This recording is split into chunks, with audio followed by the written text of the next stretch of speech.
अस्सलामुअलैकुम दोस्तों, आज की इस वीडियो में हम बात करेंगे 1969 में इंसान चांद पर कैसे गए, वहां पर जाने में कितना एक्सपेंस आया और नासा को वहां जाने में किन किन मुश्किलात का सामना करना पड़ा। अपोलो नासा का वो वाहिद प्रोग्राम था जिसमें इंसान ने चांद पर जाना था।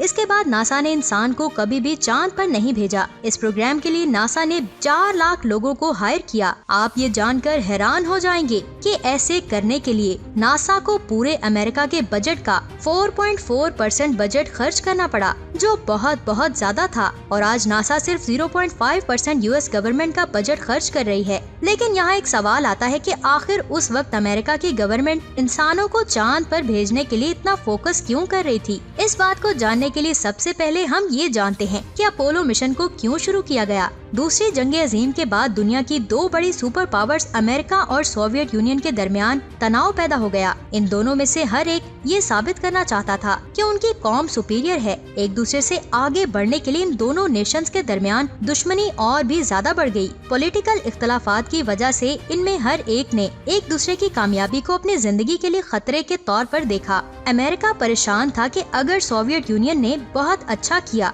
तो ये उनकी कैपिटलिज्म और डेमोक्रेसी का एंड होगा, जब यूएसएसआर की परेशानी थी कि अगर उन्होंने अमेरिका से बेहतर ना किया तो ये कम्युनिस्ट बनने के ड्रीम का एंड होगा। लिहाजा उन्होंने एक दूसरे को शक के साथ देखा। हर कोई चाहता था कि कहीं वो इस दौर में पीछे न रह जाए और अमेरिका की आवाम के लिए ये एक बहुत बड़ा अलार्म था। 4 अक्टूबर 1957 को पहली बार कोई सैटेलाइट जमीन के ऑर्बिट में भेजने में कामयाब हुआ था, जिसका नाम स्पुतनिक 1 था। स्पुतनिक 1 का वजन 83 किलोग्राम था, जो अमेरिका के किसी भी भेजे जाने वाले सैटेलाइट के वजन से कई गुना ज्यादा था। और ये जमीन के गिर्द सिर्फ 3 मंथ्स में 1440 दफा घूमा, फिर ये ऑर्बिट में ही रहा। इससे सिग्नल भेजे और लिए गए। सोवियत साइंसदान इसे जमीन के एटमॉस्फेयर और इसके आयनोस्फेयर की डेंसिटी जानने के लिए इस्तेमाल कर सकते थे। जिस रॉकेट से सैटेलाइट स्पुतनिक 1 को लॉन्च किया गया था उसका नाम R7 था। इस रॉकेट में 44 लाख न्यूटन के थ्रस्ट को प्रोड्यूस करने की सलाहियत थी। इसके मुकाबले में अमेरिकन रॉकेट सिर्फ 6,70,000 न्यूटन के थ्रस्ट को ही प्रोड्यूस कर सकते थे।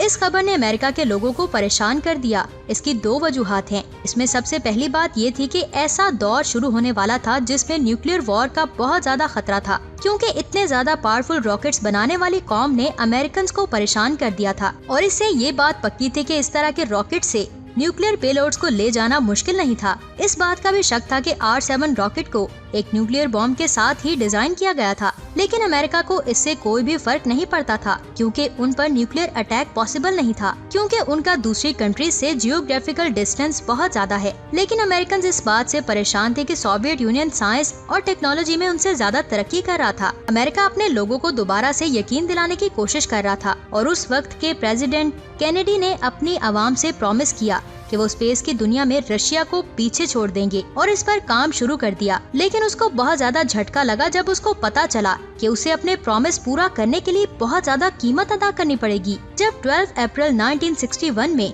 यूएसएसआर ने स्पेस में पहले इंसान को ले जाने का फैसला किया तो अमेरिकन प्रेसिडेंट ने अपने रिसर्चर से पूछा कि सोवियत की प्रोग्रेस के बराबर पहुंचने या उनसे आगे निकलने के लिए वो क्या कर सकते हैं। इस सवाल का जवाब उसी साल में 20 अप्रैल को मिला कि अगर वो स्पेस की रेस में सोवियत यूनियन को हराना चाहते हैं तो उनको उस चीज की जरूरत होगी जो उस वक्त दोनों की सलाहियतों से बाहर है। दुनिया को इम्प्रेस करने के लिए ये टारगेट रख लिया गया कि नासा चांद पर एक इंसान को भेजेगा। इस चैलेंज को पूरा करने के लिए अमेरिकन को अपने रॉकेट्स की टेक्नोलॉजी को बेहतर करना था। इस मकसद के लिए उनको 50 लाख न्यूटन थ्रस्ट से ज्यादा फोर्स की जरूरत थी, जो हर तरह के रॉकेट के सामान और जरूरी मॉड्यूल्स को उठा सके, जो एक बंदे को चांद पर ले जाए और वापस भी ले आए। लिहाजा इस काम के लिए नासा को और भी ज्यादा बजट की जरूरत थी, जो बड़ी जल्दी से हासिल कर लिया गया। 1961 में नासा को यूएस के मुख्तलिफ प्रोजेक्ट्स के लिए $744 मिलियन दे दिए गए। कुछ सालों के बाद जब बजट की जरूरत और भी ज्यादा हो गई तो फिर नासा को $5 बिलियन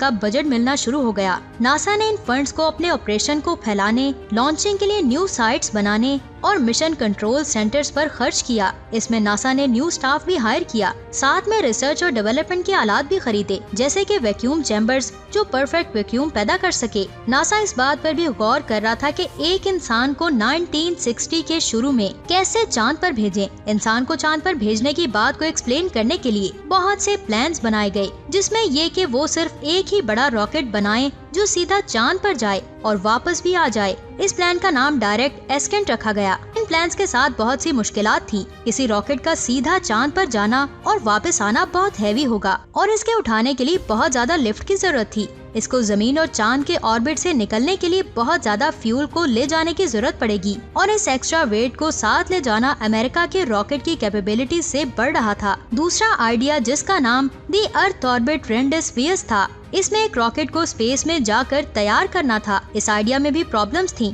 इसमें किसी स्पेस क्राफ्ट के किसी हिस्से को ले जाना काफी मुश्किल है और बहुत से रॉकेट्स को लॉन्च करना काफी कॉस्टली और प्रोजेक्ट को पेचीदा कर देगा और स्पेस क्राफ्ट के पार्ट्स को स्पेस में जमा करना भी इजी काम नहीं था। आखिर में नासा ने फैसला किया कि वो बेस्ट एलिमेंट को यूज करेंगे। उनका प्लान ये था कि ऐसा रॉकेट तैयार किया जाए जो खुद से अलग हो सके। उन्होंने इसका नाम ल्यूनर ऑर्बिट रेंडेसवियस रखा। इस प्लान में रॉकेट 2 मॉड्यूल्स को ले जाएगा, जिनमें से एक कैप्सूल की तरह का कमांड मॉड्यूल होगा, जबकि दूसरा हिस्सा ल्यूनर मॉड्यूल कहलाता है, जो जमीन के ऑर्बिट के बाहर होता है। ये दोनों मॉड्यूल इकट्ठे चांद की तरफ ट्रेवल करेंगे। ल्यूनर मॉड्यूल, जो सारे रॉकेट्स के साइज के मुकाबले में बहुत छोटा होता है, जो कमांडमेंट मॉड्यूल से अलग हो जाएगा और एस्ट्रोनॉट्स को इसकी सरफेस पर ले जाएगा। एक दफा जब ये हो जाएगा तो ये उनको वापस रेंडेसवियस के साथ कमांड मॉड्यूल तक ले आएगा। जब वो एस्ट्रोनॉट्स और दूसरे सैंपल्स को कमांड मॉड्यूल तक वापस ले आएगा तो कमांड मॉड्यूल अकेला ही जमीन पर वापस आएगा, समंदर में गिर जाएगा। वैसे ये प्रोसेस थोड़ा पेचीदा लगता था, लेकिन इसकी कॉस्ट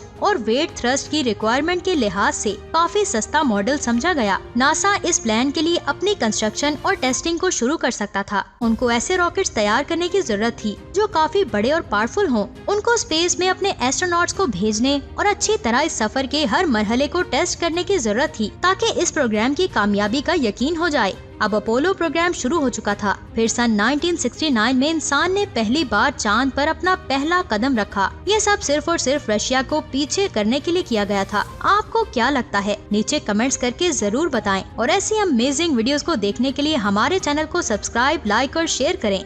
अपना बहुत सारा ख्याल रखें। खुदा हाफिज।